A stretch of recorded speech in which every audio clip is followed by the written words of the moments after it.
Semua persungut-sungutan dalam hidup kita, dasarnya karena kita tidak puas. Ketidakpuasan kalau terus kita kembangkan, akhirnya akan menghancurkan kita. Bayangkan mereka itu sudah melewati Laut Merah, dibelah begitu luar biasa. Bayangin, luar biasa. Satu kali saya ajakin nonton Prince of Egypt, saudara ya. Sesuai permintaan beberapa anak-anak di antara kita. Karena ini film anak-anak. Tapi orang tua senang, saya juga senang nonton itu. Walaupun belum nonton sampai utuh, tapi saya senang. Nah, kalau Anda lihat bagaimana Allah melepaskan mereka itu luar biasa. Luar biasa. Tapi sekalipun demikian, tidak cukup hanya terima anugerah. Dan kemudian lihat keajaiban Allah sebelum yang di dalam kita dicabut keluar. Dan ini bagian fase yang paling mengerikan. Teruskan lagi. Ayat 11. Semuanya ini telah menimpa mereka sebagai contoh dan dituliskan untuk menjadi peringatan bagi kita yang hidup pada waktu di mana zaman akhir telah tiba. Sebab itu siapa yang menyangka bahwa ia teguh berdiri, hati-hatilah supaya ia jangan jatuh. Alkitab berkata, saya ulang lagi 12, sebab itu siapa yang menyangka bahwa ia teguh berdiri, hati-hatilah supaya ia jangan jatuh. Nah, Paulus berkata, these are all warning makers. Danger.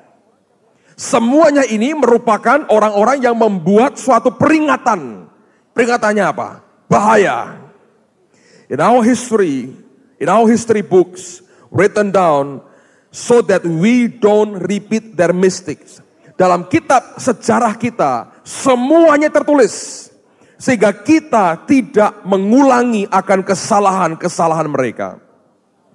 Our position in the story are parallel. Posisi kita dalam kisah orang Israel ini sebetulnya paralel, sejajar, sama dengan mereka. They at the beginning, we at the end. Mereka sebagai yang awal, kita sebagai yang akhir. And we are just as capable of messing it up as they were. Dan kita sama punya potensinya untuk berantakan seperti mereka. Paulus berkata, kamu lihat ya, ini peringatan. Nenek moyang kita ini hebatnya kayak apa ngalami Tuhan. Tapi lihat mereka waktu mengalami hard time di padang gurun. Mereka semuanya dikalahkan, hampir semuanya. Dan Allah tidak berkenan dengan itu. Dan oleh karena semua yang mereka alami, sebenarnya itu peringatan buat kita. Bahaya loh, bahaya. Sebab kita paralel dengan mereka. Bedanya mereka di depan, kita ini di belakang. Tapi kisah ini paralel dengan kehidupan kita. Yang mereka alami, kita bisa alami. Kita punya potensi untuk berantakan seperti mereka juga. Kita tidak lebih baik posisinya dari antara mereka. Kalau mereka saja sudah ngalami secara fisik luar biasa kayak begitu, tidak bisa lulus. Apalagi kita kalau tidak berhati-hati. Anda bisa nangkap apa yang Paulus katakan. Ini peringatan yang luar biasa. Dan dia berkata, don't be so naive and self-confident. Jangan terlalu GR lah. Dan merasa pede terlalu kuat. Aku bisa, aku kuat. Bisa kok, kalau aku bisa. Dia berkata jangan seperti itu kesombongan. Dan jangan engkau punya rasa percaya diri. You are not exempt, engkau bukan perkecualian, dia berkata. You could fall flat on your face as easily as anyone else. Engkau bisa jatuh habis seperti orang lain. Hamba Tuhan pun sama. Kita bisa jatuh sama seperti yang lain. Makanya dia berkata, hati-hati, ini peringatan, bahaya, dia berkata. Nanti makin dekat akhir zaman, Alkitab berkata, bahkan kalau bisa, orang-orang pilihan pun akan dijatuhkan, saudara. Bahaya. Makanya kita mesti hidup, dia berkata, aku selalu berjaga-jaga dan dalam kondisi yang puncak. Sebab kalau kita biarkan sedikit kacau, kekacauan akan langsung masuk dan menghancurkan kehidupan kita. Sekali lagi saudara, kalau ini peringatan, maka berarti artinya ini pilihan. Saudara yang mesti pilih. Dan dia berkata gini, forget about self-confidence. It is useless. Lupakan semua rasa percaya dirimu. Itu tidak ada artinya, tidak berguna sama sekali. Cultivate God confidence. Budidayakan kepercayaan Allah itu. Bukan diri sendiri, tapi iman kepada Dia. Kepercayaan kepada Allah. Itu mesti ditumbuhkan. Dan dia pakai istilah cultivate. Cultivate ini berlaku untuk pertanian. Dibudidayakan. Dengan kata lain, seperti saya katakan tadi, sistem akar kita mesti kuat, saudara. Amen. Sistem akarnya itu mesti kuat. Sebelum bisa naik ke atas, sistem akar di bawah kita mesti kuat. Dan untuk Anda punya confidence in God, Anda mesti cultivated. Tanamkan betul, budidayakan seperti biji ditanam. Biar ini kembang. Kalau sistem akar kita tidak kokoh, kita tidak akan tahan lama kok, saudara. Begitu problem datang, kita langsung goyah. Oleh karena itu dengarkan baik-baik. Ini nasihat luar biasa. Bukan dari orang biasa yang gampang goyah. Dari orang namanya Paulus, dia berkata, kita tidak ada perkecualian. Kita bisa jatuh, hancur seperti orang lain. Oleh karena itu dia berkata, aku disiplin diriku ini. Aku perketat akan hidupku. Aku periksa betul hidupku. Kalau tidak betul, aku luruskan. Dan dia berkata, aku kerja keras untuk itu. Dia berkata, I don't know about you. Aku gak tahu soal kamu. Tapi buat aku sendiri, kata Paulus, aku tidak mau setelah aku memberitakan kepada orang lain, aku sendiri yang ditolak. Karena itu dia berkata, dia buka rahasia hidupnya. Aku budidayakan ini, percaya kepada Allah. Dengan kata lain, biarkan sistem akar Tuhan dalam diriku makin hari makin kuat. Kalau ini terjadi, saudara, Anda akan solid di hadapan Tuhan. Nah, anehnya saudara, ayat 13, dia berkata begini, pencobaan-pencobaan yang kamu alami ialah pencobaan-pencobaan apa? Biasa, yang tidak melebihi kekuatan manusia. Sebab Allah setia dan karena itu ia tidak akan membiarkan kamu dicobai melampaui apa? Kekuatanmu. Pada waktu kamu dicobai, ia akan memberikan kepadamu jalan keluar sehingga kamu dapat apa? Menanggungnya. Loh, ini kan lucu. Dari ngomong soal hati-hati, tiba-tiba dia ngomong pencobaan. Waktu saya baca ini, Roh Kudus berkata begini, kamu tahu? Itu bukan hal yang aneh. Karena itu berkaitan langsung. Dan dia memberikan gambaran begini. Jangan salahkan pencobaan kalau kamu jatuh. Sebab pencobaan itu tidak akan bisa menjatuhkan kamu. Kalau kamu tidak mau jatuh. Tapi kalau kamu memutuskan aku mau jatuh, pencobaan ringan yang sebetulnya engkau bisa tanggung, jatuh, saudara. Jadi orang jatuh dan tidak, itu keputusanmu sebetulnya. Ada enggak orang berzinah begini? Jinah. Orang bilang apa? Ngigau, apa? Bukan ngelindur, kalau ngelindur tapi tidur sambil jalan namanya apa? Yang ngelindur itulah, saudara ya. Saya nggak tahu istilah kerennya apa, pokoknya gitu. Bangun tanpa sadar, jinah. Oh, bukan kehendakku, kehendakmu yang jadi jinah. Ada. Wadah Pak, siapa? Saya sendiri, karena saya selalu begitu. Nah, itu kan maumu sendiri, saudara. Tapi orang jatuh, itu keputusan. Nggak ada kok, loh kok saya jatuh ya, nggak ada. Daud lihat Batseba mandi, tergoda gak? Keputusan di tangan dia. Dia bisa pergi kok. Tapi lihat yang di dalam terlalu kuat nyengkram dia. Sebab dia ada di luar kehendak Tuhan. Karena firman Allah berkata, waktu raja-raja pergi berperang, mestinya dia di medan perang. Nongkrong di rumah, jatuh, saudara. Yang bahaya, kata Tuhan, bukan pencobanya. Banyak orang Kristen ngambil hanya sepotong ayat itu. Lalu berkata, lah buktinya Pak, kok aku gak kuat? Kok aku jatuh? Katanya Allah tidak membiarkan aku ini binasa. Dia akan tolong aku. Pencobaan itu pencobaan biasa. Buat aku luar biasa. Nah dengerin baik-baik.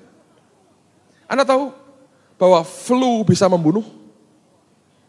Batuk bisa membunuh? Kalau Anda punya virus AIDS dalam tubuhmu, batuk bisa membunuh lubang paru-parumu. Kalau kekebalan tubuhmu hilang, kalau daya tahan tubuhmu sudah makin kurang, langsung Anda akan sakit. Flu misalnya. Kita kan lihat, kalau Anda bisa lihat ini dengan mata kita, ini kan bakteri di mana-mana nih. Ya kan? Di tempat tidurmu mungkin Anda tidak berani apa-apa. Ini itu kan ini bakteri, kelihatan enggak? Anggap aja kelihatan, saudara. Pasti ada lah. Ini bukan penglihatan, kita yakin aja. Ini ada nih. Kita hirup oksigen, masuk gak bakterinya? Masuk.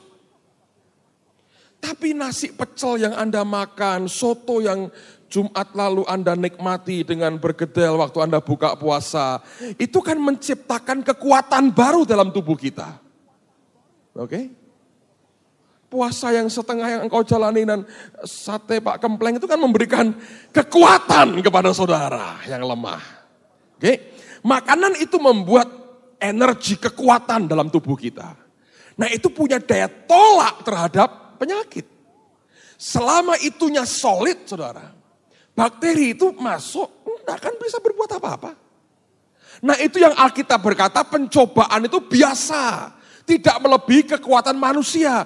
Tapi kenyataannya jatuh nggak manusia? Jatuh.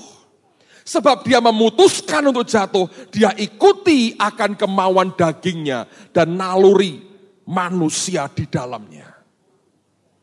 Jadi kalau orang jatuh, dia mau berkata, jangan salahin pencobaan. Dari pihak Allah sudah diatur semuanya. Tidak melebihi kekuatanmu dari pihak Tuhan. Persoalannya sistem akar kita kuat atau tidak, itu masalah yang berbeda, saudara. Amen. Jadi itu yang kita harus mengerti. Coba sekarang saya ingin ajak Anda lihat surat Yakobus. Pasal yang pertama. Saya ingat apa yang Ibu Indri sampaikan kebaktian minggu kemarin. Yakobus pasal yang pertama. Ada yang masih ingin dengar Ibu Indri lagi hari Minggu depan? Angkat tangan, masih ada? Teman-teman pendeta yang punya kebaktian minggu sore siapa ya? Pak Basri ya? Mungkin bisa ke tempat Pak Basri. Nanti ke Pak Basri semua minggu sore, saudara. Kalau masih mau. Minggu pagi dia bilang, ampunilah kesalahan kami, aku tidak kuat lagi. Karena terlalu pagi dan itu jam doanya dia. Tapi kalau minggu sore mungkin masih memungkinkan. Nanti saya cek lagi Pak, mungkin ke sana. Nanti Anda rombongan rame-rame ke Pak Basri boleh. Kemarin dapat roti kan, kebaktian?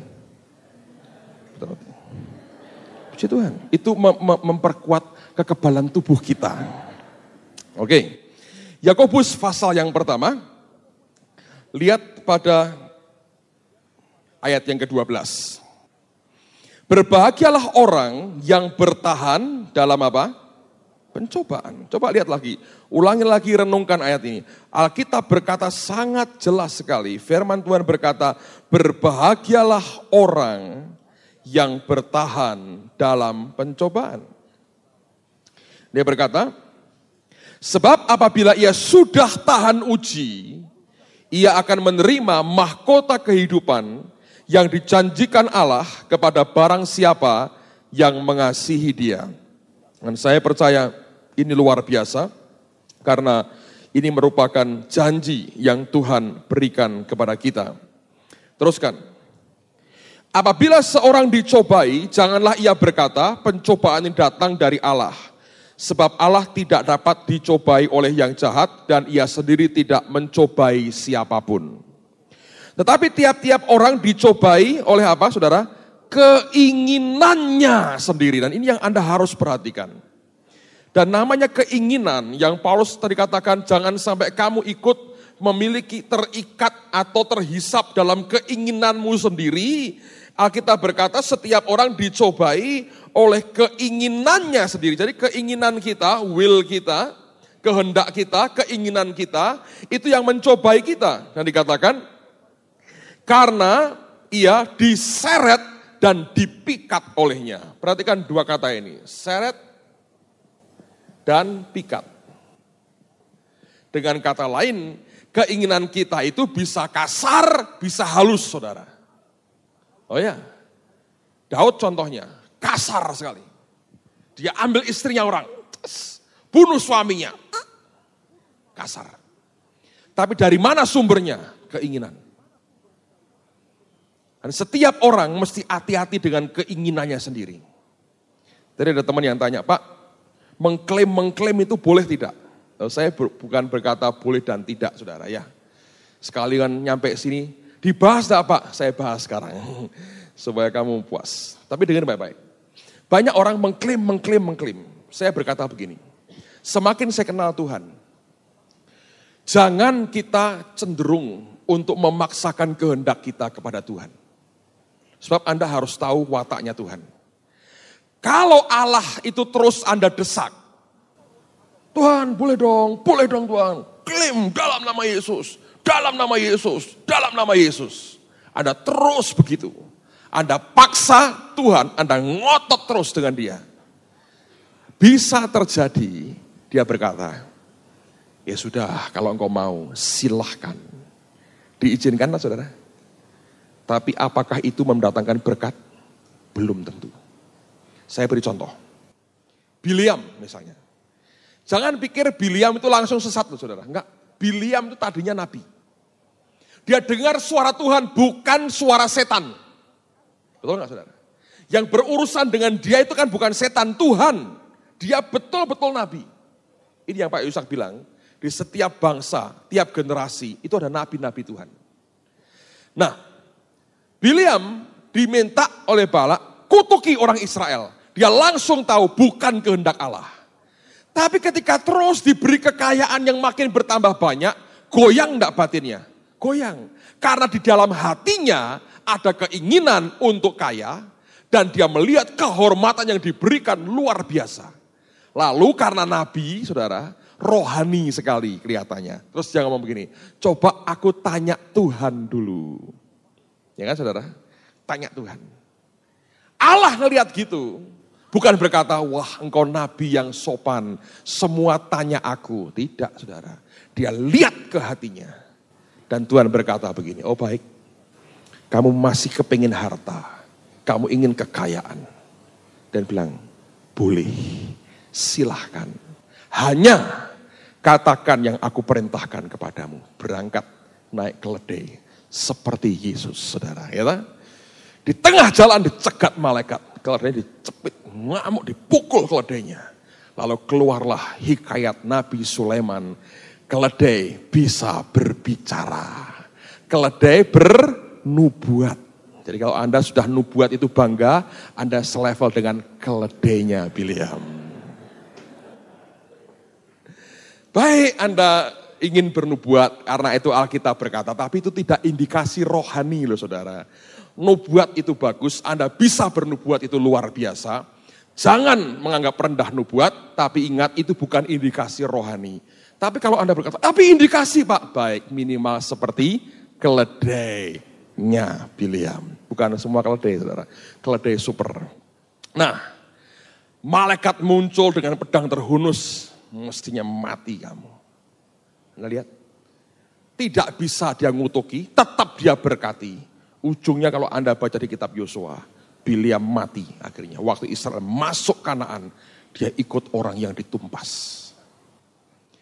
Allah berkata silahkan, tapi apakah ujungnya seperti yang Bileam harapkan?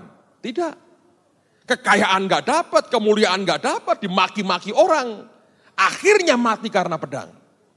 Contoh kedua, itu orang-orangnya Elisa.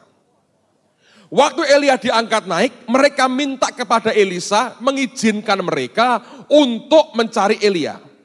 Elisa berkata apa? Jangan pergi. Alkitab berkata waktu mereka mendesak sampai memalukan. Dia berkata apa? Silahkan pergi. 3 hari 3 malam mereka cari Elia. Ketemu gak saudara? Ketemu gak? Tidak. Balik ke Elisa. Elisa berkata apa? Bukankah sudah kukatakan apa? Jangan pergi. Nah itu Tuhan. Mazmur berkata orang-orang apa itu? Gitu aja nyebutnya kok susah. Oh kita rohani kok Pak. Yang begitu dijauhkan dari mulut dan hati kita. Bahkan istilahnya pun kami sudah lupa. Tidak melekat di hati kami. Bagus dong, School of Acts kan saudara. Tidak melekat di hati kami. Sampai lupa itu kan berarti di memori pun tidak ada. Waktu maki-maki keluar lagi saudara, nggak ada gunanya itu. Nah waktu orang-orang bajingan ini minta saudara, minta apa ini? Minta daging. Ya kan? Mereka makan roti terus bosen. Daging. Steak. Sayur terus nggak enak. Sate. Wah gitu kan kalau bahasa sekarang. Lalu bahasa sekarang saudara. Tanpa ada keinginan menyinggung siapapun sebetulnya. Kalau tersinggung anggaplah ini batu sentuhan saudara. Nah ketika mereka minta itu Alkitab berkata diberikan apa yang mereka inginkan. Terus didatangkan apa? Penyakit paru-paru bahasa Indonesianya. Jadi bengek semua. Bayangin saudara. Bahasa Inggrisnya leanness into their soul. Tapi kalau Anda mengerti itu Tuhan. Jadi kalau Anda paksa dia, keinginan itu kalau Anda terus kerjakan. Anda paksa Tuhan, berikan ini Tuhan, berikan ini Tuhan. Hati-hati itu saudara. Nah kalau Anda baca dalam terjemahan lain, kata bajingan itu diartikan begini. Itu sebetulnya bukan orang Israel saudara. Karena kalau waktu mereka keluar, itu kan suku-suku lain ikut keluar saudara. Yang diperbudak Mesir itu bukan cuma Israel. Tapi ada suku-suku lain. Anda baca di Alkitab. Waktu mereka keluar, ini suku-suku lain ikut nibung keluar. Nah ini bajingan-bajingannya ini loh saudara. Waktu Anda keluar dari Mesir dunia, itu ada bajingan-bajingan di sini itu ada. Nah itu loh bajingan-bajingannya itu loh saudara. Yang mesti dikeluarin. Ngerti gak? Jadi kalau bilang kalau maki-maki orang tuh hati-hati. Itu di dalam kita ini bajingan-bajingan banyak sekali. Itu yang dicabuti Tuhan satu persatu. Ngerti gak? Jadi kalau Anda ngaca pagi-pagi sisiran, lu bajingan ini keluar. Kalau Anda sudah ngebet ingin berbuat dosa, bercermin. Bajingan keluar kau. Itu saudara. Tenggingin. Tapi di gereja jangan ngomong gini kan, tidak enak didengar majelis gereja, saudara. Mayor Jenderal. Nah, nambahi lo ya, bukan saya. Nah, tadi sampai mana tadi ya? Begitu nah. Nah, jadi kalau di Israel yang keluar tuh ternyata bukan hanya orang Israel, tapi ada orang-orang dari suku lain. Dan ini yang sebetulnya kalau di terjemahan lain dijelaskan begitu. Bahwa sebetulnya kata itu, bajingan itu artinya itu orang-orang dari bukan orang-orang Israel. Tapi masuk di dalam mereka. Waktu Anda lahir baru, rohmu lahir baru, tubuhmu, jiwamu ngerti aku lahir baru, ditarik ke Tuhan, Anda masuk dalam kumpulan orang percaya. Tapi yang ikut masuk dalam kumpulan percaya itu termasuk daging kita. Disitulah markas para bajingan itu kumpul dalam hidup kita. Dan itu yang menciptakan, mengkreat keinginan. Dan kenyataannya para bajingan inilah yang mempengaruhi seluruh suku. Mereka yang teriak paling keras, daging, daging. Diberi oleh Tuhan. Makanya waktu mati begitu banyak saudara. Lihat itu mencemari begitu banyak. Jadi kalau bajingan-bajingan dalam dirimu itu tidak ditarik satu persatu keluar. Lama-lama mempengaruhi. Kalau sudah makin mempengaruhi, itu bajingan-bajingan makin banyak. Sehingga seluruh hidup kita isinya apa? Lalu engkau jadi, nah itu yang bahaya. Anda pinter kok menyimpulkannya itu begitu tepat dan rohani sekali. Puji Tuhan. Balik ke Yakobus pasal pertama. Sebentar lagi selesai, jangan khawatir saudara. Raymond besok datang, kalau Tuhan izinkan. Sudah diurusin tiketnya tadi, sampai pagi tadi sudah telepon lagi, datang saudara. Kalau nggak datang lagi, kita ketemu lagi di sini. Yakobus pasal yang pertama. Tetapi tiap-tiap orang dicobai oleh keinginannya sendiri. Karena ia diseret dan dipikat olehnya. Jadi keinginanmu itu bisa halus, bisa kasar. Bisa main halus, bisa main kasar. Sudah mikat, nyeret lagi. Teruskan lagi. Dan apabila keinginan itu telah dibuai, ia melahirkan apa? Dosa. Jadi kalau sampai masih taraf keinginan, Anda belum buai, Anda masih safe. Tapi kalau sudah keinginan itu Anda lakukan, Anda turuti, itu sudah dibuai, itu dosa. Dan membuainya bukan dengan tindakan fisik loh. Hatimu sudah mengiyakan, itu pun sudah dosa di depan Tuhan. Dan apabila dosa itu sudah matang, ia melahirkan apa? Maut, saudara. Dan Alkitab tadi berkata, pencobaan kita itu biasa. Yang problem itu bajingan-bajingan dalam diri kita ini, saudara. Alkitab ini gamblang sekali ya. Tapi kita ini kalau lihat kata bajingan, terus lihatnya kepada orang-orang di luar, di bar, di nightclub, tukang pukul, gali-gali, pencoleng-pencoleng itu. Padahal itunya satu, tiganya ke kita. Saudara. Mulai sekarang, kalau bercermin berkata, Tuhan, yang di depanku ini orang luar biasa loh sebetulnya Tuhan. Tapi aku lihat dari modelnya ini, masih ada, nah itu. Dan ngomong dengan prihatin Tuhan, kalau ini tidak diambil, seluruh hidupku akan jadi, dan aku akan jadi, lama-lama gak enak ya, kok maki-maki diri sendiri. Tapi dengar Bapak, itulah kebenarannya saudara. Amen.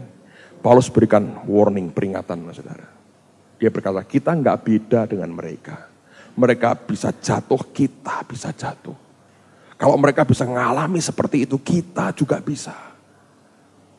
Tapi dia berkata, kita mesti train diri kita. Pilihan itu ada pada kita.